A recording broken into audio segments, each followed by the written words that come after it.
Gir written and directed by JK.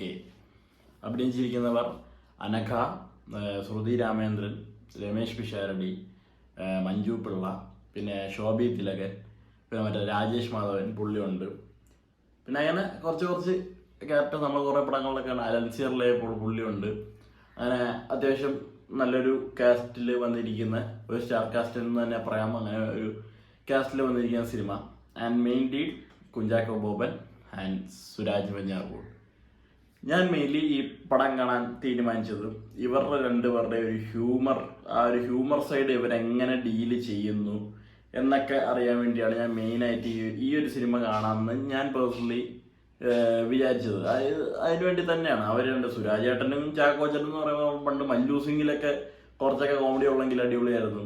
സുരാജേട്ടൻ വരെ സീനിയേഴ്സിലായാലും സുരാജേട്ടൻ്റെ ആ ഒരു സംഭവങ്ങളൊക്കെ നല്ലതാണ്. അപ്പോൾ കൂടുതലൊന്നും നമുക്ക് പ്രതീക്ഷയില്ല. എന്ന് വെച്ചാൽ ട്രെയിലർ കാണുന്ന ഏത് ആൾക്കും അറിയാം എന്താണ് സിനിമേൻ്റെ കഥ, എവിടെ എന്ത് നടക്കും, എന്താണ് മറ്റേ പശ്ചാത്തലം എല്ലാത്തിനും ഉള്ളത്, അവസാനം എന്താവും, ആരെങ്കിലും മരിക്കോ, ഇതിൻ്റെ ഇടയിൽ മറ്റേ രാഷ്ട്രീയത്തിൻ്റെ ഇത് എല്ലാവർക്കും എല്ലാം അറിയാം. ട്രെയിലർ കണ്ട ഒരാൾക്ക് ഇതിൻ്റെ കഥ ഭയങ്കര പ്രഡിക്റ്റബിൾ ആണ്. എല്ലാം എവിടെ എന്തൊക്കെ നടക്കും എന്നുള്ള കാര്യം വളരെ പ്രഡിക്റ്റബിൾ ആണ്. പക്ഷേ നമുക്ക് പിന്നെയും കുറച്ചുകൂടി കാണാനുള്ള ഒരു സാധനം ഇവർ തന്നിരിക്കുന്നത് എന്താണെന്ന് വെച്ച് കഴിഞ്ഞാൽ, ഈ ഇങ്ങനൊരു പ്രശ്നം ഉണ്ടായിക്കഴിഞ്ഞാൽ ഒരു സിംഹക്കൂട്ടിൻ്റെ അകത്ത് ഒരു തൻ വെള്ളം അടിച്ചുകൊണ്ട് കയറി ചെന്ന് കഴിഞ്ഞാൽ പുറമേ ഉള്ള നാട്ടുകാരും ഈ കുറേ ഡിപ്പാർട്ട്മെന്റ്സ് ഒക്കെ ഇത് കവർ ചെയ്യാൻ വരും. അപ്പോൾ അതിൽ മറ്റേ ഫയർ ആൻഡ് സേഫ്റ്റി ഉണ്ടാവും, പോലീസുകാരുണ്ടാവും, മറ്റേ ആനിമൽ റെസ്ക്യൂസ് അവരുണ്ടാവും, അങ്ങനെ കുറേ പേരുണ്ടാവും.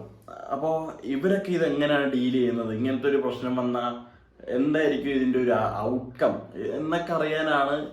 അതും കൂടി നമുക്ക് നല്ല രീതിയിൽ അവർ കാണിച്ചു തരുന്നുണ്ട്. അതൊക്കെ നല്ല തന്നെയായിരുന്നു. ആൻഡ് ഹ്യൂമർ സൈഡ് എന്ന് പറയുകയാണെങ്കിൽ ട്രെയിലറിൽ കണ്ടപ്പോൾ ചിരി വന്നത് അത്ര പോലും എനിക്ക് ഈ പടത്തിന് പോയിരുന്നപ്പോൾ ചിരിക്കാൻ പറ്റിയില്ല എന്നുള്ളതാണ് സത്യം. ഞാൻ വിചാരിച്ചു കുറച്ചും കൂടി ഹ്യൂമറിൽ കുറേ കൂടി അടിപൊളിയായിരിക്കും. രാജേഷ് മാധവൻ്റെ 1-2 സാധനങ്ങളുണ്ടായിരുന്നു. സുരാജ് ഏട്ടൻ്റെ അവിടെ ഇവിടെയൊക്കെ കുറച്ച് സാധനങ്ങളുണ്ടായി.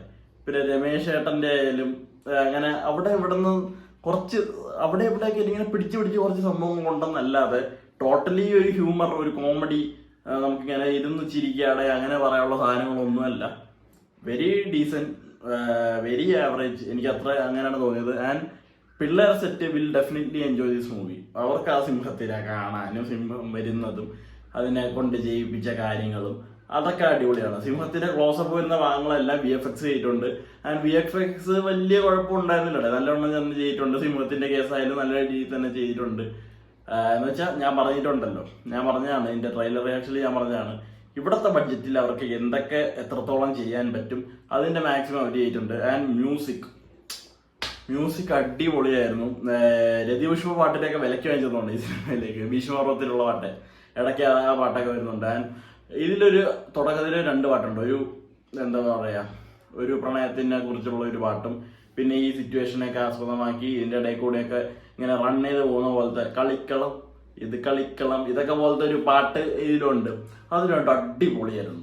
ഞാൻ ശരിക്കും എൻജോയ് ചെയ്തെന്ന് തന്നെ പറയാം. അവസാനത്തെ ഒരു പാട്ട്, ഒരു കല്യാണ പാട്ട് എന്ന് വെച്ചാൽ ഈ പ്രശ്നങ്ങളെല്ലാം മാറി എല്ലാം സെറ്റായി എല്ലാവരും കൂടി വന്ന് എല്ലാവരും each and every character of this movie വന്ന് തുള്ളിയ പാട്ടാണെന്ന് വേണമെങ്കിൽ നമുക്ക് പറയാം.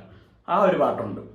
ആ പാട്ടാണെങ്കിൽ വിഷ്വലി കിടിലം. നമ്മുടെ കണ്ണ് മറ്റേ വെളുപ്പിക്കാൻ വേണ്ടിയുള്ള അത്രത്തോളം വിഷ്വൽസ്, കളറായാലും നല്ല വാരി എറിഞ്ഞ് എടുത്തിട്ടുണ്ട്. നല്ല ബഡ്ജറ്റ് മുടക്കി നല്ല രീതിയിൽ തന്നെ നല്ല റിച്ച് സെറ്റപ്പിൽ തന്നെ അവസാനത്തെ ആ ഒരു പാട്ട് സീൻ എടുത്തിട്ടുണ്ട്. പക്ഷെ ലിറിക്കലി ഇതെന്തോ നടയത് സൂപ്പറാടാ നീ സൂപ്പറാ. ഒയ്യോ, ആ സംഭവമൊക്കെ എന്ത് തൊല്ലായിരുന്നു പറയും. ഒരു 10-15 വട്ടം എന്തോ ഉണ്ടായിരുന്നു. ആ ഒരു മെയിൻ സംഭവം, മെയിൻ ഡ്രോപ്പ് വരുമല്ലോ ഈ പാട്ടിന്റെ, അത് വളരെ ബോറായിട്ടാണ് എനിക്ക് പേഴ്സണലി തോന്നിയത്. ആൻഡ് ചാക്കോച്ചന്റെ ആക്ടിങ് ആയാലും സുരാജന്റെ ആക്ടിങ് ആയാലും എല്ലാവരും പണ്ടോട്ടെ ചെയ്യുന്നതാണ്. അവർക്ക് ഇങ്ങനൊരു സാധനം കിട്ടിക്കഴിഞ്ഞാൽ അങ്ങനെ ചെയ്യാന്നുള്ള കാര്യം വളരെ നന്നായിട്ട് അറിയാം. അതൊക്കെ അതിൻ്റെ വഴിക്ക് തന്നെ പോയിട്ടുണ്ട്. And I felt like an average movie, very decent or ഒരു സെമി ആവറേജ് ടൈപ്പ്. ഒരു കണ്ടിരിക്കാം, പിള്ളേർക്ക് കാണാം, ഫാമിലി ആയിട്ട് വേണമെങ്കിൽ പോയിരുന്ന് കാണാം. എന്ന് വെച്ചാൽ മസ്റ്റ് തിയേറ്റർ വാച്ച്, മസ്റ്റ് സംഭവം, ഗംഭീര പടം, OTT-യിലായാലും കണ്ടാൽ മതി എന്ന് എനിക്ക് പേഴ്സണലി പറയാനുണ്ട്. പോകുന്നവർക്ക് പോകാം, നിങ്ങളുടെ കാശ്, നിങ്ങളുടെ സമയം. അതാണ്. അപ്പോൾ എനിക്ക് ടോട്ടലി ഒരു ആവറേജ് ഫിലിം, ഒരു സ്ട്രിക്ട്ലി ആൻ ആവറേജ് മൂവി ആയിട്ട് എനിക്ക് ഇതിനെ കണക്കാക്കാൻ പറ്റുള്ളൂ. ട്രെയിലർ കണ്ടപ്പോൾ ഒരു സാധനം ഉണ്ടായിരുന്നു, പോയി ചിരിക്കാടെ എന്നുള്ള ഒരു ഇതുണ്ടായിരുന്നു, അതൊന്നും ഉണ്ടായില്ല. സ്റ്റോറിയൊക്കെ പക്ക ജപ്പാൻ മേഡ് പ്രഡിക്റ്റബിൾ കഥ. പിന്നെ ഇങ്ങനത്തെ എന്തോ കേസ് എന്തോ ഉണ്ടായിട്ടുണ്ടെന്ന് തോന്നുന്നു, എനിക്ക് അതിനെക്കുറിച്ച് വലുതായിട്ട് അറിഞ്ഞുകൂടാ. ഇങ്ങനത്തെ എന്തോ കേസ് എന്തോ ഉണ്ടായിട്ടുണ്ടെന്നൊക്കെയാണ് ഞാൻ കേട്ടിട്ടുള്ളത്.